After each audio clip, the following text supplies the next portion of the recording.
Magandang buhay, Wes. Bibiyahe na naman ako. Sana okay lang sa'yo na gamitin kita. Okay lang naman sakin, sige gamitin mo ako basta wag mo lang akong buntisin. Grabe ka naman, Wes. Bakit naman nasabi mo yung ganun? Ba't naman kita bubuntisin? Gusto ko lang naman pa sa'yo magpaturo ng daan. Advance kasi ako mag-isip lalo na sa mga truck driver na mga gumagamit sakin.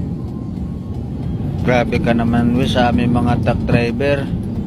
Ano bang naging problema mo sa mga truck driver? Kayo kasi na mga truck driver ang hilig nyo sa mga nagtitinda ng kape. Maaaring may mga ganong truck driver, Wes, pero hindi naman siguro lahat. Gaya ko. Bakit ikaw ba mahilig sa kape kaya ka nga nagka-acidic, diba? Aba, parang sumusobra ka naman na ata, Wes. Personal na buhay ko na yung pinapagkalaman mo. Oo, mahilig ako sa kape. Nako, kailan ba may umamin sa kasalanan kahit may ebidensya na itatanggi pa? Oo na, sige na, Wes. Hindi na ako makikipagtalo sa'yo.